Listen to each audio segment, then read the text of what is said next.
be smart, purchase things that you can afford and make sure you have a good amount in case something does happen with your YouTube channel, if it gets shut down or, DMCA'd or whatever it's called, then you can still survive. That was Eric Cho, aka ericship111. Eric is a full-time YouTuber with over 300,000 subscribers to his channel. Growing up, he was naturally into video games, and today his channel is built around the niche of gaming, specifically the popular racing video game Forza Horizon. The thing here though is that I've known Eric personally for over 10 years now. We used to go to the same university for our Bachelor's of Architecture, and in some ways we were both, let's say, slightly disinterested on the degree, which in a way I guess formed our bond. Even back then, I remember Eric used to just love creating videos and put them up on YouTube regularly. We've kept in touch every now and then since, but a decade later, Eric has turned his passion for gaming into his full-time job, and that's pretty awesome. In this episode, we talk about Eric's journey into the world of YouTube and gaming, the doors it has opened for him, the struggles of a content creator, and how he continues to serve an audience for over a decade. If you're looking to start or build a YouTube channel, or you're thinking of changing your career, or just curious about the world of digital content, this is the episode for you. Now, for those of you who are listening into the podcast for the first time, thank you so much for checking in. Do make sure to check out the video version of it on YouTube, and if you're already watching it there, make sure to leave a thumbs up on the video. It helps the channel immensely. Also, for access to my occasional creative newsletter, sign up on www.bouncyfalcas.com. Now, the second season of this podcast is almost over. I've only got 2 more guests left after this, and I'll take a small break from podcasting after this, but instead I'll be focusing a lot more on my YouTube channel. I've got some crazy ideas that I want to try out, so do make sure to subscribe. Alright, without further ado, here is The State of the Creators, Season 2, Episode 8, featuring Eric Cho, aka ericship111. Hope you enjoy the show. This is The State of the Creators, a show about creative individuals who are on a quest to build something out of nothing.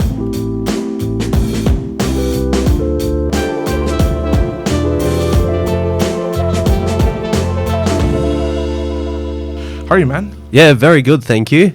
Just been chilling at home at the moment, continually just making videos, and that's pretty much my life. It's nothing big. Why are you going to Sydney? Why are you leaving us? Well, I've been in Perth for all my life, 28 years, going on to 29. And I've had the opportunity to go to Sydney for a few things to do with gaming and YouTube and stuff.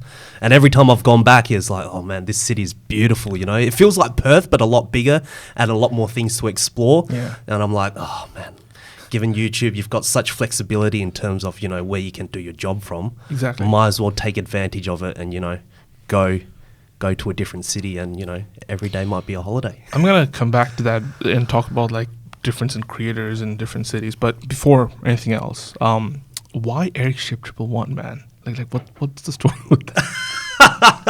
Well, the funny story is with ericship111, it was actually back in the day when I was about 13 years old. I had to make an email account. And before then, when my dad told me to, use the internet, never to give out your last name.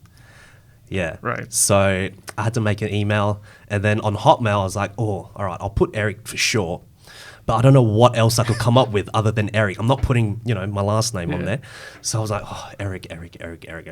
Literally the first one that came up, ship. I was like, ericship@hotmail.com. Type that in. Taken. And then, I wasn't taken, which was good. So no numbers behind my original. This is my original email. Don't use it anymore. And then it was just, ericship@hotmail.com. And then, boom. So that's how the initial name of Eric Ship came along. And then through that name's just stuck with me, my Xbox gamer tag. And then when it's almost like KSI, like like KSI's whole thing. Like I think it's obviously not his name. Yeah, it was like I think his clan name, then this telecom company that he was with, and then something else. Yeah. So it's one of those things that kind of stuck. I think it's a gaming thing. You reckon? Yeah, or people that are just uncreative, like they just find something and then they just stick with it, and they'll just continue on. And Not the best thing to say when you come to a podcast about being creative. But I guess that's a way you navigate when you lack creativity. Yeah. No, that's pretty cool. Why 111 though? 111 was also another thing. Nothing really serious behind the 3 numbers behind when I was making the Xbox gamer tag. Yeah. I really thought that you needed to add numbers. So I had ericship, and I never just went, all right, I'll just go with ericship. So I'm like, all right, I need that. I have to have a number. Because, sometimes when you sign up something, they'll ask you to have a capital letter, and then they'll have numbers. I was like, all right, I'll just put 111. And again, another uncreative thing. I was 13 back in the day. So, it's more, do you think 111's more creative or 1, 2, 3, 4? So one or the other? I don't know. I guess 111 kind of worked out later on with, some of the branding stuff. So I'm guessing your password is ericship 1, 2, 3, 4. Well, no. For anyone watching, don't try. After this podcast, you get like 50 security breach. Yeah. Dude, like, we know each other from, I think, 10 years now? Yeah, I was thinking about it the other day. Over a decade. Over a decade. It's insane. It doesn't feel like it. Yep. But yeah, first we met at university, Curtin University, where we were both doing fucking architecture for God knows why. I'll get into that. But that's where we met, and obviously it's interesting to see, I guess, our trajectories in life and how the actual architects who kind of made it out of it, and the rest of us who haven't. But you ended up doing bachelor's and master's, which is pretty insane. I'll get into that more. But before going into any of that, what got you into architecture to start with? Like, it's not the most, I guess, the most default route to go, especially for, I would say, for kids from Asian background, because usually it's doctor, engineer, med, all that kind of stuff. Architecture is probably like never that comes not really up. Considered as one of the more logical options. So what got you into it? Well, the thing is back in high school, I loved drawing. I love drawing. I love drawing cars, especially. And when it came to uni, I was like, all right, I need to choose something that's somewhat creative, because I'm not that good with maths. I can't write, English essays. I'm not very good. But I didn't want to do business either, because that seemed to be like a very easy route to kind of go into. I'm not saying that, business is bad, but for myself, I wanted to be a little bit creative. Now, initially, I wanted to do car design. So car design at first. But Curtin didn't give that option to do car design. Right. And however, when you go from high school into uni, you get 5 choices. My first choice, I tried to get into was physiotherapy. Okay. Obviously, was not smart enough to get in. My score was not high enough. Second was architecture, and then the rest of the 3 was gaming related. It was like animation, game design, and whatever the last one was. Of course, you obviously take your highest preference one. So the second one was, of course, architecture, and then I was like, all right, I'll guess I'll take architecture. And then that's pretty much how he came into. And because architecture, in a sense, is somewhat like what I wanted to do with car design, but there's not really many courses in Australia or in WA that did it. It's like, all right, I'll design houses then, which didn't turn out, very, very different to what I initially thought it was. But yeah, I just stuck with it through till the very end. Yeah, which is fucking, respect to you, man, because I bailed after bachelor's. Well, you bailed after 3 years. After 3 years, I'm like, dude, I don't think this is going to go get me. I actually realized it the first semester, and I think the reason why we got into it is very similar, because I was very much into soccer and football, and, well, same thing, rest of the world, but was very much into that, and I wanted to do anything and everything related to that. And I was like, whatever I do, instead of being a professional player, I'm going to relate it back to it. So... all right, I'm going to do architecture. I'm going to start building stadiums. It was like, okay, I'll get into that. And I was always into creative stuff, like drawing and all that kind of stuff. So that kind of pushed me into it.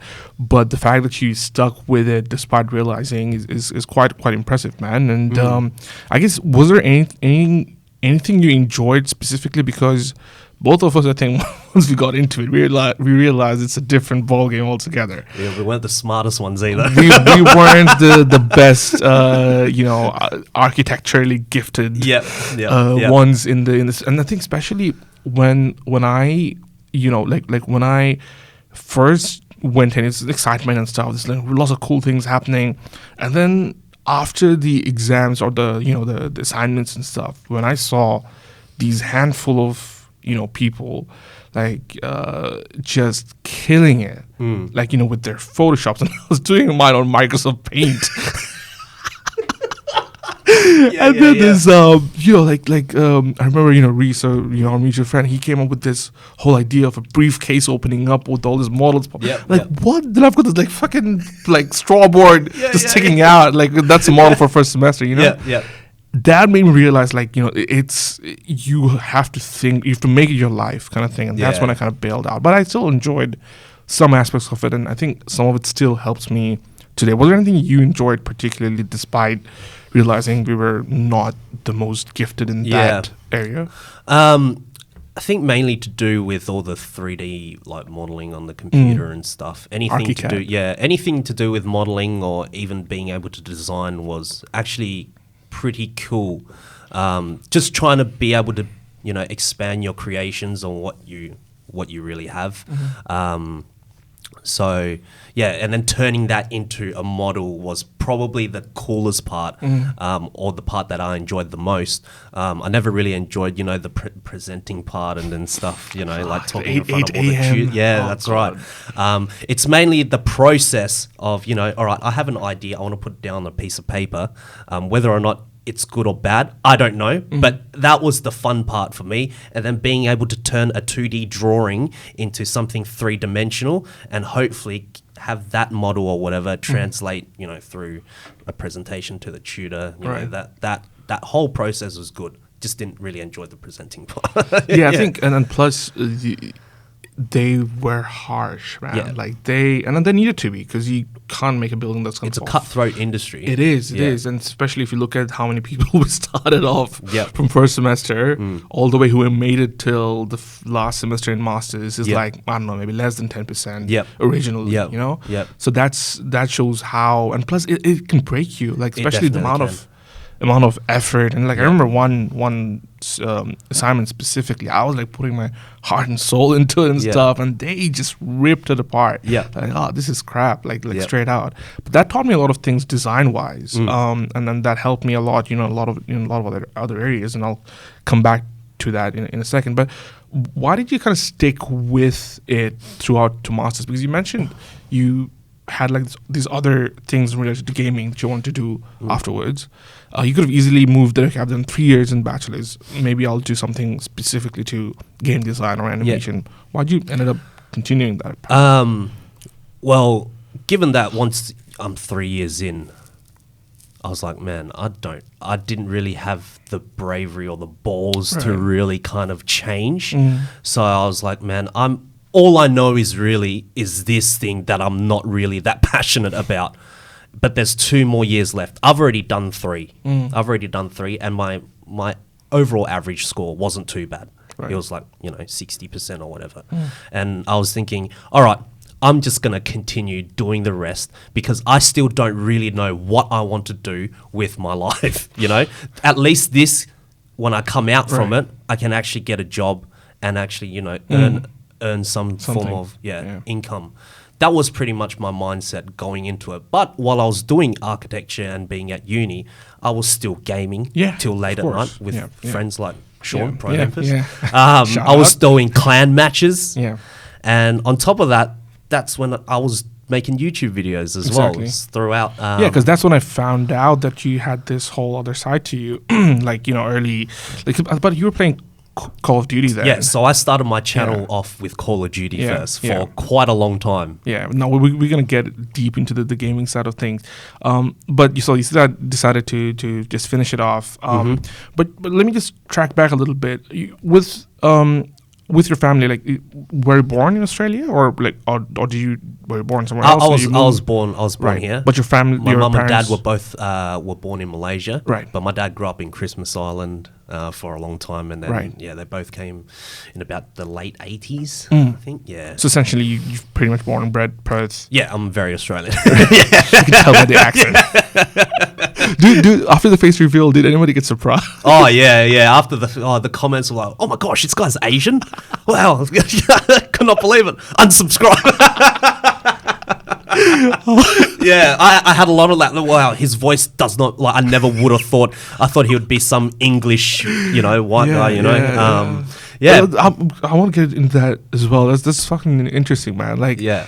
just how presenting yourself out there can totally, make people perceive your content differently just because you showed your face. That's insane to me Yeah, when you think about it. But anyway, that the fact that so you were born here and stuff like that. Do you go back to Malaysia often? Do you feel connected to anywhere else, or do you feel like this is home?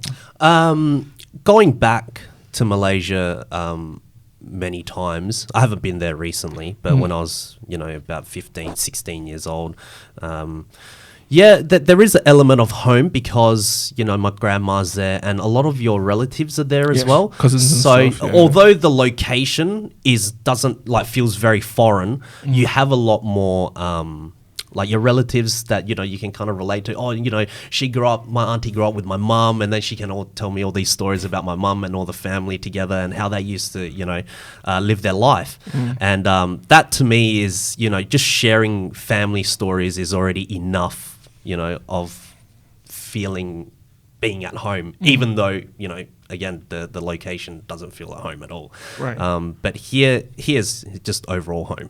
Your mum and dad's here. Have you felt it differently, like, because and this is a bit of a sensitive topic, because you look different, but you don't feel any different?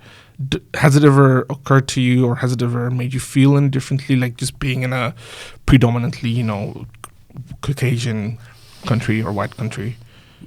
Surprisingly, no. That's great. I actually have not really felt like I've ever been out of place in anywhere that I've been in, really. Like, sure, you might get the occasion, racial remark here and there, but it's nothing like, deep, like, Right. well, at least from my experience, Yes, anyway. of course. Yeah, like, it's never been something you can be brushed off, But overall, I would say 97% of the time, it's been great here. Yeah. I've never really felt any sort of animosity because of the way. What got you into Forza specifically? Forza, I've always played. So I played Call of Duty for quite a period of time, but before then, I played a game called Gran Turismo when I was like 6 or 7 years old. The Yes. original console Yeah, car yeah, racing game yeah. that everybody loved. And then throughout the time, I always played Gran Turismo. Throughout all of them, I've always played it because I love racing games, even the Need for Speeds. And then when Xbox came out, they had to release a competitor for PlayStation's Gran Turismo, which was Forza.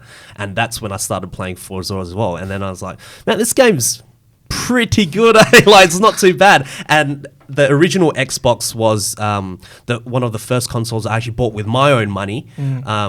So, there's a little bit of a history. I bought my first console and then the game as well. And then there's a lot of meaning to me with the original Forza game. And then from then on, I would play the next title, and then till today, really. Like, about over 10 years, I've continued playing Forza. And like, do you feel like you want to stick to this, or do you want to do any other games? Right now, I want to stick with Forza.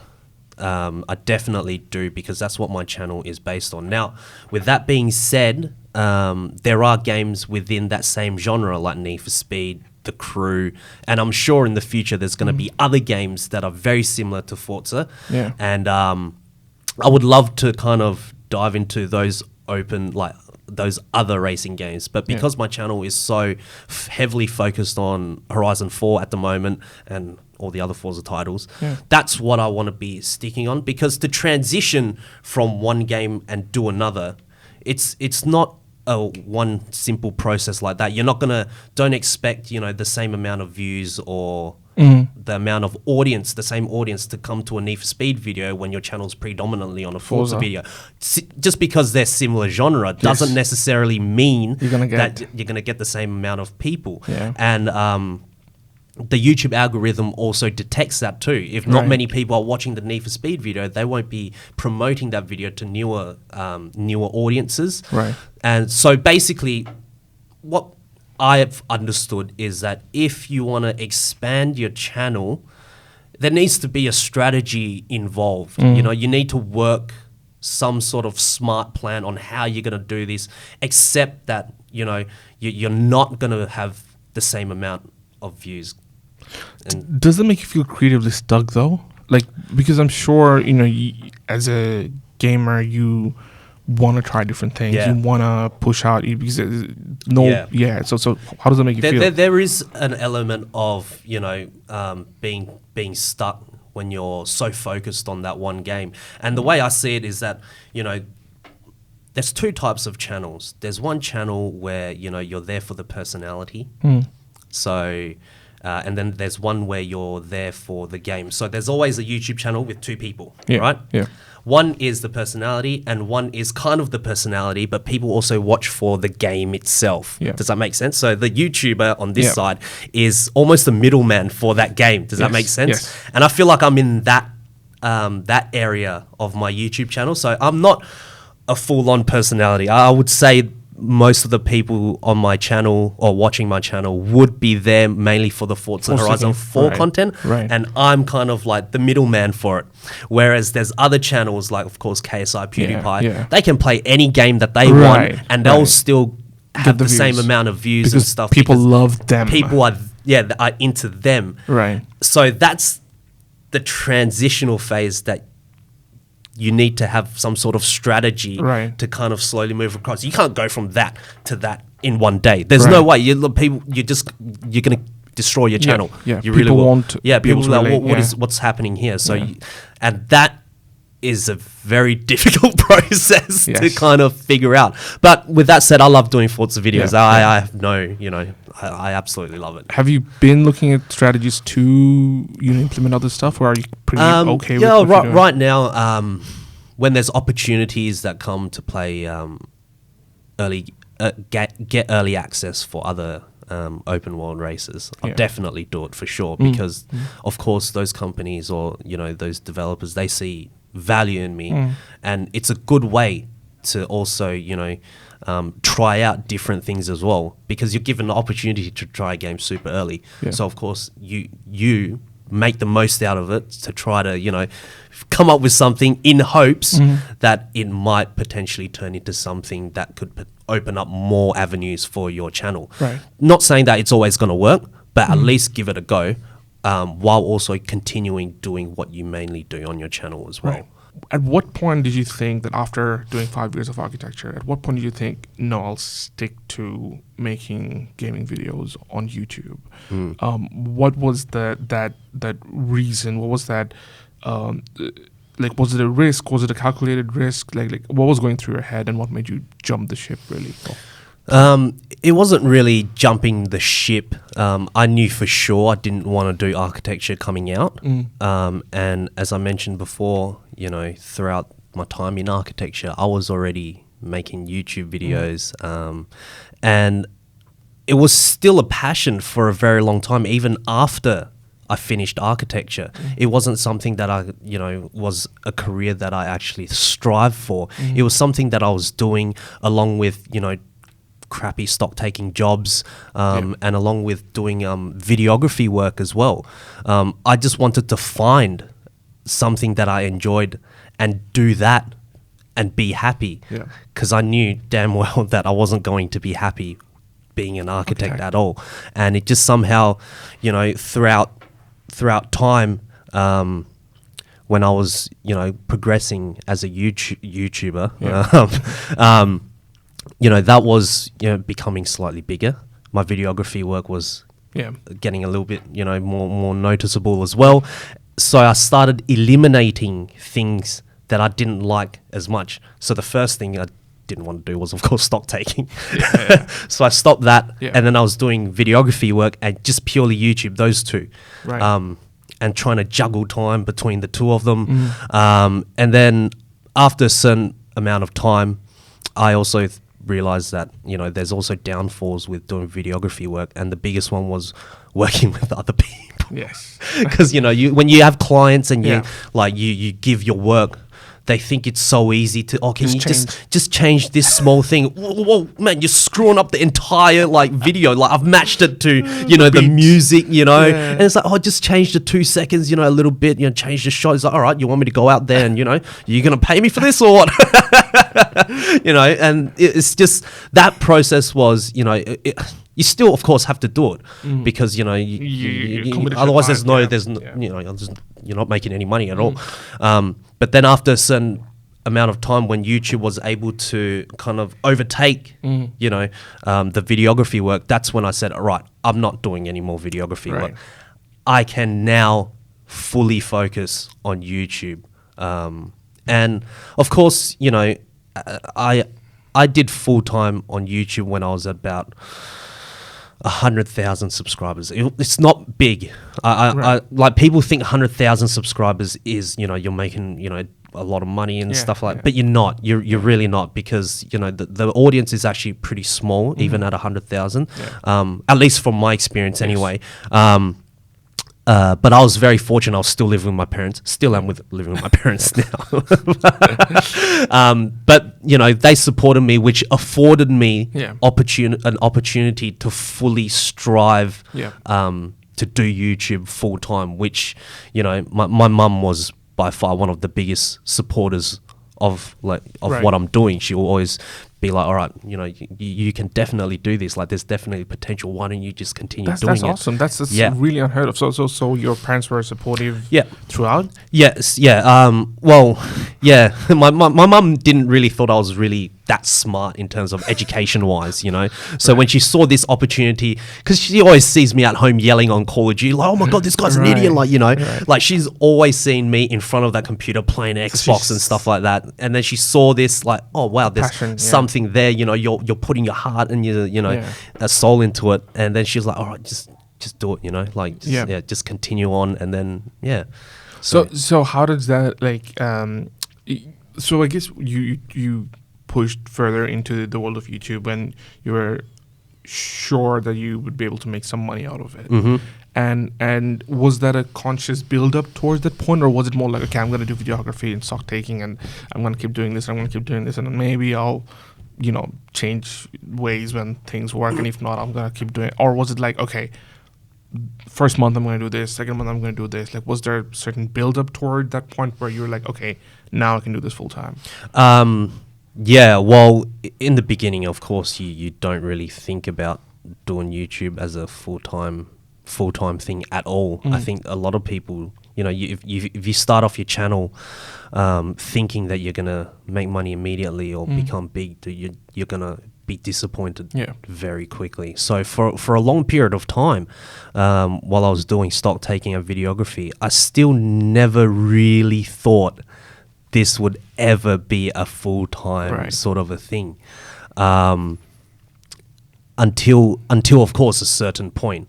So there was no real timeline. It just kind of organically happened, and then once it kind of, I didn't really think about it. All I thought was, all right, my goal is to make more videos, to gain more subscribers, make content that I enjoy and that my subscribers enjoyed, and hopefully, maybe, I can possibly turn this into a full-time career while doing, all the other stuff. And then, I think it was even long overdue that I could have probably already do YouTube full-time and then stop videography. But I did the two just to make sure first if I was, my channel was okay if I was to quit everything else and then do YouTube. And, thankfully it worked out. Because you're still, it was before the whole 1,000 subscribers, 4,000 hours thing. You were already monetized prior.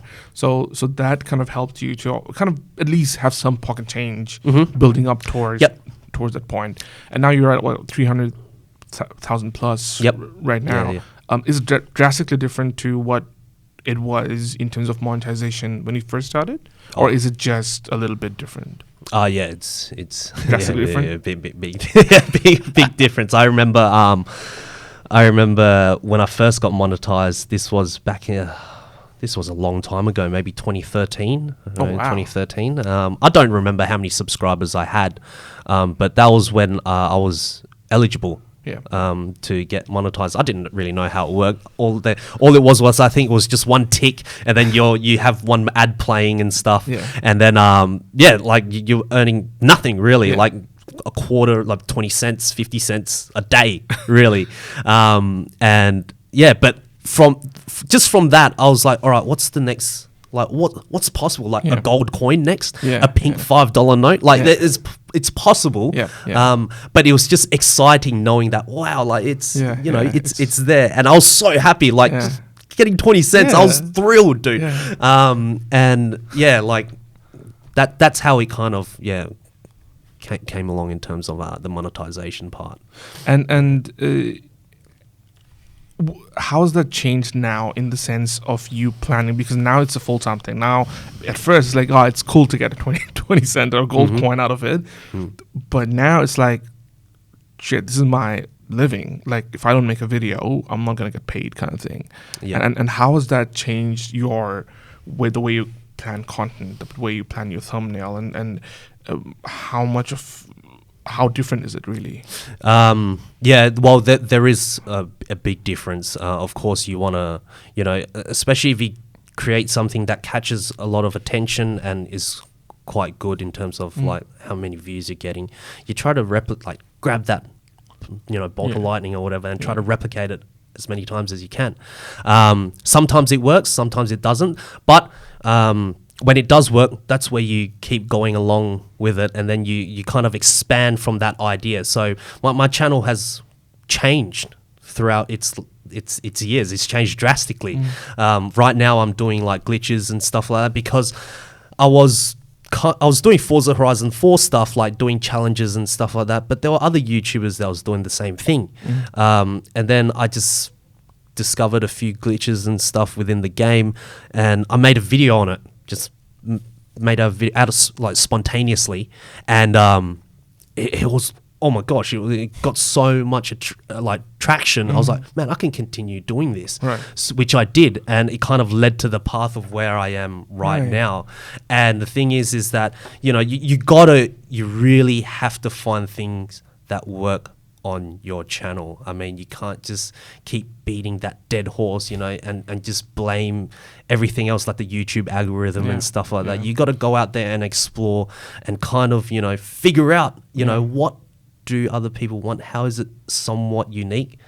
And try to couple that into an idea. Learn from what's working and what's not working. Yeah. And I guess now that you kind of have built up this flow, would you say there is some sort of method to the madness, as they say, or is it all just you just keep making videos and it's gonna pick up? No, there is a method for sure. In the beginning, if we're talking about in the beginning, of course you make any videos you want, but as you hit to a stage where it is a full-time job, there is a lot of there is a lot of method to it, but it's a slow method. You can't just you have to methodically plan how you're going to do it. It's not going to drastically change within 1 or 2 months. You got to slowly kind of plan your way. But with that said, it still I actually have to kind of still do the same things, because you still have to kind of make videos for the audience. But yeah, there is a method. Do you plan your content ahead of time? Like do you know what's coming, say, in the rest of March, April, May kind of thing? Very, very rarely. Okay. Yeah. So do you go by the fly? Yeah. Oh wow. It's I try not to plan too much ahead, because there's always things that are happening. You get opportunities to go do. If because my channel is about doing news as well with Forza Horizon 4. If something comes up and I've got something planned on that day, that's you want to capitalize on the news that something potentially has been leaked out on the game. So I try even with my entire life, I've never really planned too much ahead, because I feel as though if you plan too far ahead, chances are it's not gonna happen, and you end up disappointing yourself. And because with YouTube, you know, I left it open-ended. It wasn't a full-time job, right? I never had the plan of just going, all right, this is going to be my full-time job. So it just kind of happened, and that's just how I've been taking on life, you know. And I think with YouTube, it's a good way of leaving yourself open-ended, you know, because right now, a volatile kind of industry. You want to be somewhat versatile as well. I know, given that my channel is focused on this particular part right now, later on, I do want to expand. Where do I want to expand? I don't know as of yet. This current point is what I'm doing, but of course, in the future, there's different roads that I would like to explore. So, because you don't plan that long, you know, I think some YouTubers do and some YouTubers don't, but because you don't, how does that impact your day-to-day? Like, for example, if you get sick, or if you just don't feel like making a video, or if something else comes up in life, you know, how does that then impact you and your channel? Just don't do the video on the day. Right. Yeah. Be smart with your money. Don't go spending it out, because I even at 300,000, it's not mind-boggling in terms of, you know, the revenue that I'm getting. So I'm saving money. I'm not really going out financing cars and stuff like that, you know, for the Instagram. You know, be smart, you know, purchase things that you can afford, and make sure you have a good amount in case something does happen with your YouTube channel, if it gets shut down, or you know, DMC8 or whatever it's called. Then you can still survive. How does it help? Like, how does that impact you mentally? Because you seem like a pretty chilled out dude. Like, you know, you're very laid back. You go with however life takes you, kind of feel. But it should still have some sort of impact at the back of your head. Like, fuck, if YouTube goes bust tomorrow, like that's it. That's like what do I do next? Like does that impact? Oh yeah, every day. Okay. There is always that lingering in the back of my head. Like, there's no security when it comes to YouTube. Like, you know, a normal office job, you've got a salary base. You know, if thing goes down the window, you know, you might get paid out, and then you can look for another job. With YouTube, there is none of that. You know, if YouTube go bust, or, you know, your channel starts dying and you really can't recover from it, where do you go from there? It is in the back of my mind very often, pretty much every day. Like, do you then tackle it, or do you just let it play out and like, okay, I'm just gonna focus on this next video? No, just continue focusing on the channel, really. Make content. Just make the content. Don't let it impact don't let it impact you. And then creatively, like, I try not to make video. I used to do videos every day, and it was kind of mentally stressful, because you can put out a single video every single day. It's insane. Like, oh my gosh, like there's people within the gaming community, game racing, they make a video every day. I was like, how the hell do you guys do this? Like, for 365 days a year. It's like, my God, there's my respects to them. Like, they're just putting so much of that effort, and they're very hardworking. And I guess they kind of overcome those mental stresses. But for me, I can't do that. I can't make a video every day. I have to stop. And when you look at them, is the challenge doing significantly better than yours because they're doing every day, or is it just something they just love doing? Hard to say. Right. It's you can never really gauge upon that. You know, like, there's, because daily vlogging was a thing in the middle where YouTube kind of, you know, promoted content that was almost like a daily vlog thing. That's how Jake Paul and Logan Paul like really capitalized on that little window. But I think that's kind of going away now, and I think, but still, there is that understanding that YouTube tends to promote more channels that tends to, you know, post every day kind of thing. Post every day, yeah. So what I learned is, you post every day. It is a good thing, right? You keep your audience, you know, up to date with everything that you're doing. But what I've learned is that you want to maximize your amount of views for that one video, right? So you make a video. The next day, if you make a new video, that previous video is going to get shoved down because YouTube's trying to promote the Right. newer video. So what I have learned, my experience is, the next day, chances are you're still going to get a certain amount of views because some of the subscribers that you haven't exactly watched that video that you made yesterday. So they might actually get it the day, tomorrow or whatever, 2 to 3 days afterwards. So you have the YouTube analytics to be able to kind of see that. Yeah. And when you see the video, all right, it's died down now. Right. Let's think of what's the next video to make. And that's how I've gone about it for quite some time now, and it's mentally a lot more stress-free, I guess, because I don't have to think about it making a video every single day. Must be. Yeah. Yeah. Crazy. Yeah. So, you mentioned your parents, like, being very supportive and stuff. But one thing that might be, I want to know, like, how do you introduce yourself at parties, right? Like, or like family gatherings and stuff? Because even though more and more kids and the younger generation knows and even wants to be a full-time YouTuber, it's still not the most common of careers or jobs out there. So how do you go about that in like family gatherings and stuff? To younger kids is okay. Yeah. Like they say you're a YouTuber. They're like, Oh, you're "Wow, cool. You're like the coolest. You're like the cousin. coolest near 30-year-old there. But to the older people, usually there's always two questions that they ask. Hi, my name's Eric. They're like, what do you do? I was like, I'm a YouTuber. And there's like, is that your full-time job? Can you make like enough money for that? Those are like the two main questions. And I'm like, well, I wouldn't introduce myself as a YouTuber if it's not my job and, it's not my full-time job, you know? Yeah. So within you kind of have to explain what you do. And even if you explain it, they still kind of like, man, are you like, really?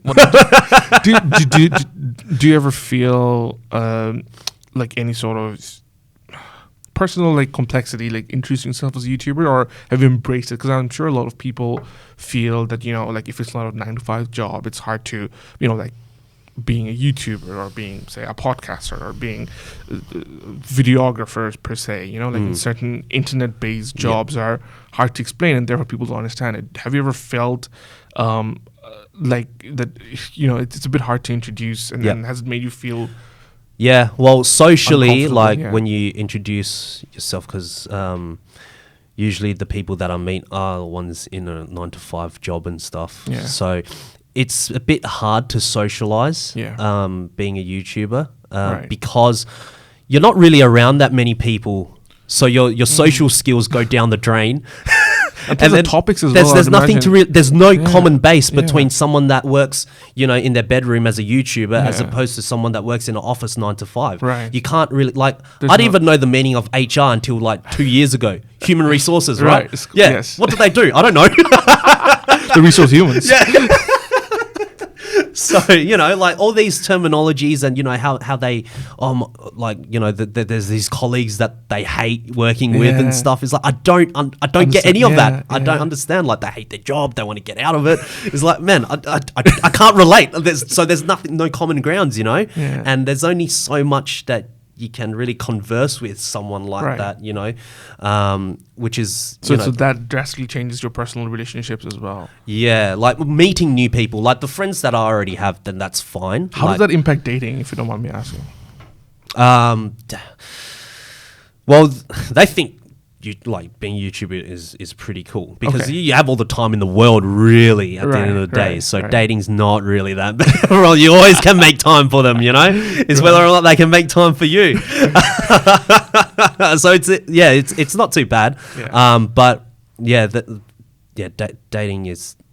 It's not something that I have actually really done too much within the past few years. Just really focused on myself. And maybe that will come down the line, but right now, single, just focus on myself. Awesome. A few other questions around building a YouTube audience. With the audience that you have, I think are predominantly younger audience. Yeah. How does that impact your content and the way you like? Do you have to get into a certain mindset because obviously you're nearing 30, and your target demographics under 20, from what I'd imagine mostly. How does that then change your mindset before you make a video? Yeah, so like when I'm talking off camera and stuff with my friends, I'm very laid back. As you know, I swear heaps. I drop F-bombs everywhere. And I used to do that with my content as well. So when I was doing challenges with my good friend Starkey, I would be like, like this, like that. But then I would slowly see the comments down in the section below. Oh, my mum wouldn't let me watch you because you swear or like you curse and stuff. And I was like, wow, really? Like this is actually a thing. And on top of that, at that time, YouTube was notoriously demonetizing content that had a lot of swearing in there. So I was like, all right, I'll bantering's not a problem. I can do that without the swearing anyways. That's probably the only thing that kind of pulled me back, is that, I'm a lot more raw or more confronting with my words in a joking manner. Yes. But within my YouTube content, I had to cut that out because, you really don't want, people who are like very young to kind of learn that from you, because some do kind of like, wow, like it's ericship, and then you start doing all these stuff they might learn from it, and that's not good. That's you want to be the leading aspect of them learning all the bad words. Yeah, that's right. How's the community like though? The gaming community, like is it cool, chill, toxic? Well, within the video game racing community is actually very cool. I had my first event for the Crew 2 early access, where they flew me to Sydney to try the game out very early. That's awesome. And there was a guy called Domestic Mango that was there. Domestic Mango was a guy that I looked up to. He was making all these awesome video racing content, like doing drifts, like all the cinematic styles, all in game. And I was like, dude, I want to do that. Like as well, because I didn't really have a direction when I moved over to Forza, so I was just copying what he was doing, and he would respond like, wow, this is actually pretty cool, and then he'll personally message me, giving me like constructive criticism, saying what I could improve upon in terms of my video, which is cool because he's not criticizing me in public. He actually messaged me, and then we went to the event, and I was sitting next to him, and I kind of like, wait, is that Domestic Mango? Is that domestic? And then he had a shirt with the big like mango at the back, and I was like, you are Domestic Mango. And then he's like, is that? I recognize your voice. Are you ericship? And I'm like, yeah. And then we all like got into it together as well. And then that was like my first proper like meetup with a actual YouTuber as well. And then the following day, there was another guy, another Australian. He does F1 racing. His name, YouTube name is Tiamat Maruk, and I wasn't. No, he came in late, and he was talking to the girl, and I was like, because I was a huge fan of his. Yeah. He was talking to one of the ladies, and I was like, "You're Tiamat Maruk," and then he's like on his phone, he's like, yeah. It's like, oh, well, I'm ericship, nice to meet you. And then he checked out my channel, and like, I think like me standing there, he kind of forced him to like subscribe to me. Oh, this is cool. But from then on, like we had a photo together, and then we went to a couple more events for Forza, like Sydney, London together as well, like the three it's like Australian, a really tight community. Yeah. And then on top of like when I was in London for the Forza Horizon 4 launch event, there were other game global racing YouTubers there as well. Ali A was there. Oh wow. Yeah, didn't really talk much to Ali A, but there was another guy called Black Panther, Theo. He had like over 1 million subscribers, and he was a huge game racing guy as well, one of the biggest within our community. He drove all the way to come visit us, and he was by one of the coolest guys you could ever meet, because you sometimes see these guys with millions. You would think that they might be a little bit standoffish and stuff, but he couldn't be more accommodating, to be honest. And it was so awesome to feel like there is a warm community, at least within the game racing community out there. And I was just like, wow, this is honestly one of the coolest things I've ever experienced. Do you get backlash in terms of like just hate in general? Oh yeah, all the time. All the time. And how do you deal with that? Like, what kind of hate do you usually get? In the beginning, oh, your video's trash. You know, Yeah. for Call of Duty, your car setup's like shit. I used to respond. Every single one. Your mom sucks. Oh man, yeah, I used to respond, but you quickly realize that you can't. You really have to block that out. All the hate that you get. You know, even till this day, I always get hate on my video. And is there like a reason to it? Like, have you, being 10 years on the platform, like, have you found out a reason why people act the way they do? What's your theory? People have nothing better to do, really. I mean, what's the point of really, you know, saying a video is bad and really hating on someone, you know, constantly as well? It's like, dude, like... And usually it's not just one-off, you Yeah. know, different people and different videos. It's usually one or two Yeah, person so there's constantly, always yeah. the constant ones that always come back. It's like, dude, Like, what? what is- Yeah, make your own YouTube channel, dude. You could probably, you know. But the thing is that I feel as though they just don't have anything better to do, and it feeds their own ego, like knowing that, you know, you can say something hateful with no repercussions. Yeah, and on what's the- top of that, you know, the as response? a big like. Well, as a YouTuber, really, if you respond to any hate, it's a lose-lose situation at the end of the day. If you respond, you're just as bad. Yeah. You know, and then so you just gotta let it go, and then it's funny because you look at the comments, you see so many good ones, and you kind of like overlook all the good ones, but you always focus on that one like douchebag, and it's like, oh man, you suck. But no, the easiest way is, look, you've got so many the audience, you know, so many subscribers that are saying, you know, this stuff And is it's good. such a shame because, you know, you look past the 9 awesome comments, and 10 years down the line, you're not going to remember those 9 comments, but that one comment will be the reason for insecurity. Yeah, 5 years down the line, Yeah. or just when you're, you know, in bed, like Yeah, after 10 years, yeah, like, yeah. oh, that fucking, you know, like, Yeah, it used to kind of be like that. Not anymore. Like now, when I upload a video, I upload videos very late, at like 3 to 5 a.m. in the morning, and I try my best to stay awake at that time and make sure to reply to the ones that get into my videos early, because it's very important to always interact with your subscribers.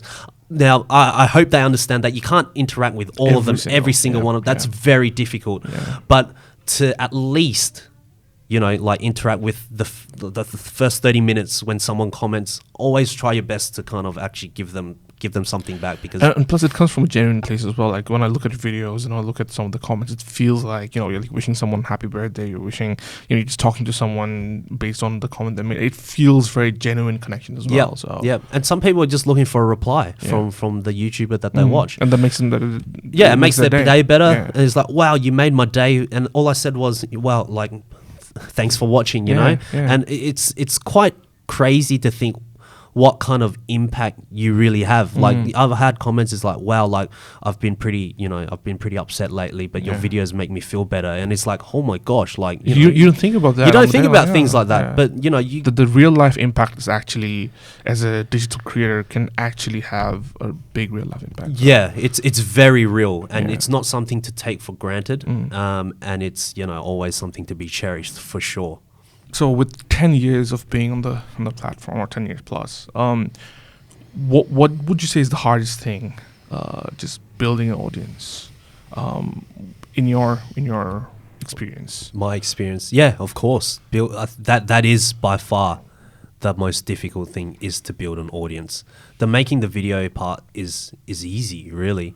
You know, you have an idea, you just do it. Because some people, you know, they have the, you know, oh man, I don't want to make the first video because, you know, like I want it to be perfect. But it's never going to be perfect the first time, nor the second time, the third time. It's just doing it. But then to figure out, all right, from now you've already done the videos and stuff. You've learned how to title it, learn the tags, do the thumbnail. How do you create that audience? That is by far the most difficult part. And from my experience, if you're somebody that's new and just starting out a YouTube channel, I will say, create content that's helpful, because everyone wants tips and stuff. They want, you know, if they don't know how to do something, they'll YouTube it for sure, you know, which is why with my Call of Duty, I started doing tips, like class setups, because when I was in the game, you know, people were getting destroyed and I was like beating everyone else and I didn't like losing. So I was like, all right, I'm going to like make video based on my class setups in hopes that some moron in that game would watch my video so they might get better. You know, that was, you know, it's kind of the mentality. And the thing is that, from then on, it kind of slowly built that audience. You know what I mean? Like when someone watched, oh, hey, this guy's, you know, got some decent class setups. He's got good gameplay. I'll subscribe. And then that's kind of how I slowly grew my Call of Duty channel. But that is the hardest part, but for sure, is building that audience and retaining that audience as well. Because this is the thing as well, like for 10 years though, like how do you retain an audience? Because you've got this cycle of audience, you know, they're growing older, and then you gotta shift to a more newer audience, because obviously, you know, there aren't many people who started playing Forza 5-6 years ago still playing it. There's going to be a small section, but there are new people coming in who are playing it. So how do you then balance those audience categories? I've come to the fact that, like, I've accepted that there's going to be subscribers that leave the channel. Even though they're subscribed, they probably don't even watch. Which is why a lot of channels that you see, you know, they have this big subscriber base, but the views are probably about 20% of their subscribers. Mine's like that as well. It's simply a cycle. What you said is a cycle of subscribers. Some come in, some go. Some stay for longer periods of time. Some stay for shorter periods of time. But if you consistently stay with, you know, one certain, you know, with me, with Forza for now, you're always going to get the subscribers to come in and watch. Whether or not they stay for long, for short, I don't exactly know. But it's just the way it is, really. As long as the goal is to continue making content and in hopes be good enough, that's if someone is new, they will click that subscribe button. And if someone is still a subscriber on my channel, they will come back for the next one. That's all you can control. You can't really control too much in terms of how many subscribers stay. Like, you can't just be, oh, stay for the next year, please. Like, you can't beg for any of that stuff. That is just things that, you know, you just kind of got to let go. And with releasing a video every week, how do you stay consistent? Because this is something you, I know that some might think, you know, releasing a video a week isn't a big deal, but it's still a lot of research, video, voiceover. It's not that simple, at least from my experience as well. How do you maintain that consistency week in, week out? There still is like certain goals that you try to make per week. Mine is like either 2 to 3 videos a week. Sometimes it might be none if I'm really mentally drained. But usually it's 2 to 3 videos a week. That's usually the goal. I kind of already know what I want to do because my channel right now is focused on all the glitches and all the funny moments that my subscribers sent in, and then I'll talk over it as well. So I kind of already know what I'm going to do. It's just a matter of doing it, and on top of that, I'll do something a little bit different every now and then to kind of change things up, and that's usually how I keep consistent. It's not like a really difficult plan or anything. It's quite simple. And when you said if you're in a bit of a mental rut and stuff like that, do you just like how do you get out of that creative rut or creative block? To get out, it's not really something that's blocked. It's just I just want to take some time off, really. Take some time off, regenerate, recuperate, whatever the word is. And then, because the thing is that when you make a video and then you stop making a while, you kind of feel a little bit lazy, like, oh, I'm not doing it. I think that's with anyone with, you know, you can't be bothered doing it again. But then the thing is that once you go back into it, it's like, well, I want to make videos again, you know? But it's also important that, you know, YouTube is it's a wonderful job to not take, like, don't take it for granted, eh? Like, I've done it many times, like, oh my gosh, like, I've got to make a video, you know? But there was a time when my dad was sick and he wasn't working. So he's a courier driver, so he wasn't Right. able to drive anymore. Yeah. So he got me to drive while he was sitting in the passenger seat for 2 months. Wow. Worked from Monday to Friday, 9 to 4, driving every location as a courier, delivering parcels and stuff. Within the 4th day, I was like, screw this, I don't want to do this anymore. But I had no choice. Yeah, you but have that's when I realized, man, like YouTube is a great job to, not take granted of. And should there be any mental blocks, just understand that it's most likely temporary. Yeah. And if you come back into it, it's going to be okay. Right. Yeah. Well, it's a great insight, and I think especially when you get the taste of as someone who loves doing videos and stuff, taste of other jobs that doesn't require that mental creativity side of things. Yeah. You see the difference. Yeah. Well, the thing is that you always you always think that the grass is always greener on the other side, right? Yeah. Like I always talk to my friends about, oh man, it is a bit mentally stressful. Yeah. And they laugh at me, like, mentally stressful, you make videos. It's like, yeah, you want to do this or what? I'll go lay bricks, that's physically, demanding, but I can do it, I don't have to think. Yeah, so, but it's there's always a plus and pros and cons exactly, of both sides. I think while the physical labor stuff in that example is most definitely difficult. It is difficult, yes.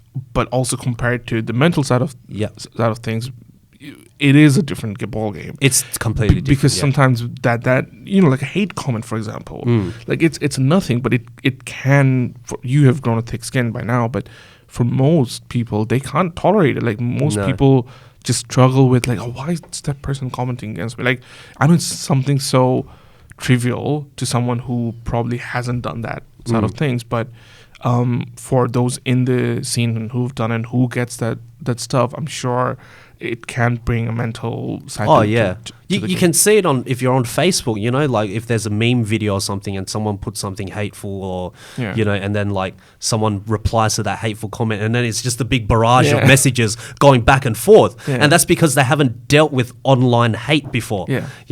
So and that's their way of acting against it. Okay, maybe if we reply back, then it'll make me feel better, or because I've response to it. But then it's just a lose-lose game. Like that's right. Yeah, it's one of those things that they of course don't understand, but we for us YouTubers we just leave it. Any big failure in the world of YouTube that you've learned from? Big failures. I will say. I don't think anything is a failure on my channel. When I transitioned from COD to Forza content, you could arguably say my channel's a failed Call of Duty channel, But I think it was a great opportunity for me to transition into something else because I didn't like how Call of Duty was always constantly changing every single year to the point that I wasn't able to keep up. I can't beat these 13-year-old kids. I do, yes. Yeah. It's the best. It's so good. It is good, yeah. But I wouldn't say that, there's any failures. There are struggles, like in terms of how do you build an audience, especially when you change from one first-person shooter game to driving games. And what I have learnt is that it just takes time. It takes time. You can't just expect. You can't expect that all your audience is going to move across. You might potentially not get any views at all. But for me, my happiness in creating Forza content far surpassed how many of my subscribers were going to move across to the Forza stuff. So, so one way you could see that as a failure, but it's an opportunity in other perspectives. Anyone you particularly look up to in the gaming community? Well, at least within the game racing community, Black Panther, definitely look up to him. He's always... he's making content every single day, very entertaining. He's always got something new to say. Tiamat Maduk, one of the F1 guys that I met, he's a very hardworking guy as well. He makes like these long career mode races, and he's just talking for 30 minutes straight. Wow. It's like, wow, how do you I asked him, like, how do you do this? He's like, just on the flow. He's like, I can't do that. I'll stutter so many times. And he's very good at the game as well. Right. So those two are the ones that I particularly look up to. Anyone outside the gaming circuit? No, I really hope I don't get like any hate for this, but no, not really. But Ryan Higger, I looked up to him in the beginning because he was one of the Asians to start YouTube and biggest subscriber at one stage. So he was an inspiration, especially in the beginning, to even get into the YouTube world. And then of course along there was PewDiePie was, of course, one of the other ones, the gaming stuff as well. C-Nanners, he was a very inspirational guy for me back in the Call of Duty days. I was watching him and I was like, wow, if this guy can, like, because I thought, I was like, man, I'm as good as this guy in Call of Duty. I think I can start doing commentary videos as well. So I saw him, I looked up to him, and then that's how I kind of started my Call of Duty stuff with C-Nanners. Right. Yeah. Awesome. And what about Perth? Like, it's a bit of a like. What are your thoughts on like 300 subscribers, right? 300,000 subscribers I know it's not millions and millions, but it's still a reasonably, like you make a full-time living out of it, and I think that's a success in my eyes, at least.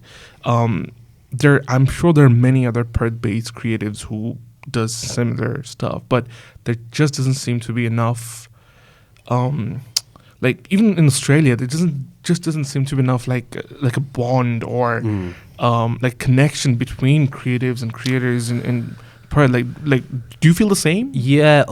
In Perth, I haven't really come across any YouTubers in Perth. But I went to a boat party in 2019, at the end of 2019. It was a YouTube boat party, so all the Australian YouTubers, we got invited by YouTube, and then we'll all get on a boat. So I think who was there? There was a guy called Unlisted Leaf, the guy that opens up Pokemon cards with like 2 million subscribers. I believe Laserbeam was there. Like we were all in a boat, but we were all like pretty segregated within our own group. It's like a week at it was like we're all within one vicinity, but like we were all still like we weren't really mingling with each other. I'm not sure as to why, but there was still other creators that I still mingled with, but you could clearly see there was defined groups within that boat party. I'm not sure if it's because we're all YouTubers and most YouTubers are quite introverted, so we're very hard to introduce ourselves. But in terms of Perth, I don't know, because I haven't really come across any YouTubers. It's so weird, isn't it? It's because everywhere else, like even in Australia, like you can't. A lot of the Australian creators, you don't know they're Australian until much later. At least I didn't. Like, for example, Tame Impala, one of the biggest bands in the world right now. Only years later, I found that they're from fucking Fremantle. Like, you know what I mean? That's insane. And so many other creators in I know that probably wasn't the best example, but even in like YouTube and other creative circles, it just doesn't feel like that. But look, we're towards the end of the podcast. Usually I ask same questions to all my all the guests who appear on the show. What do you think is the future of the YouTube world, or the gaming world in YouTube? The entire platform, or just my world of gaming world? Or both, I would say. Yeah. The future, it's going to be the main source of media. Like we're not gonna. TV's gonna be redundant. We're gonna be going onto YouTube to be watching all of our stuff, and it's an opportunity for both like corporations and individuals to share the same exact platform to create entertainment for around the world that people can enjoy. That's definitely what it will be. Do you think anyone can be a YouTuber, or do you think it's too saturated? Anybody can have the potential to become a YouTuber. That's for sure. Not everyone. The truth is, not everyone's going to make it because there's other factors as well. For instance, like if you're in a market that if you're doing gaming, very saturated, Or you could do things like woodwork or whatever, which is not saturated at all, but you don't expect yourself to be as big as PewDiePie or whatever because different content. With that said, not everyone, you know, if you're going into YouTube, like I said before, with the mentality of you're going to get big, you're going to make money, forget about it. You will not make it. But if you're going in there with a passion and just enjoying the entire process, not worrying about the views, the likes and stuff, but you just love what you do and put it out there for somebody around the world, somebody, you know, to watch, then you might have the chance to actually become big. Right. Yeah. Wow. So, I think that's really well put, and I feel the same as well. I think just like anything else, not everybody is going to be the top 1% of soccer players or basketball players, sports, or anything, actor, musicians, you know, but everybody has the not in that case, but at least in this case, I think everybody has the potential to turn on the camera, talk, and hopefully build an audience. Well, that's why people also think YouTube's easy, because it's so accessible to start one, you know? Like anyone can have a channel, but to actually turn it into an audience that comes back. And that's building the a difficult community. part. Yeah. Makes sense. And finally, if someone were to walk the path of becoming a YouTuber today in 2021, what are the 3 key actionable steps that you can give out to them? First, just start making.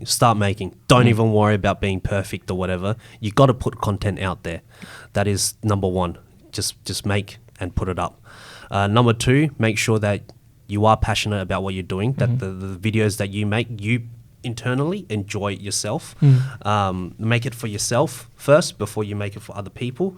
And 3, understand that, you know, it will take time. Yes, there are some YouTubers that rise very quickly and we all think, oh my gosh, like how lucky is that guy? We're going to be like that next. But the reality of it is many of them have a slow, steady rise. And understand that there's going to be ups and downs. Sometimes your channel is not always going to be going up. There's going to be dips. And you're going to be like wondering, oh my gosh, what's going to happen? But that's okay. That's when you understand not just YouTube, but yourself and the content and your audience that you're essentially manifesting. And those 3 wrapped up together, it has worked pretty well for me, I guess. Worked all right. Good stuff. Yeah. ericship111, it's been a pleasure. Thank you, Tausif. Good seeing you again, mate. Likewise. Yeah. Have a good time in Sydney. Yeah, thank you. Are you coming back anytime soon? Possibly end of the year. Okay. Just see friends and stuff. Or I think. All you need is an Xbox and computer. So that's right. Yeah. Anyway. All right, man. Thanks, man. All right. Thank you.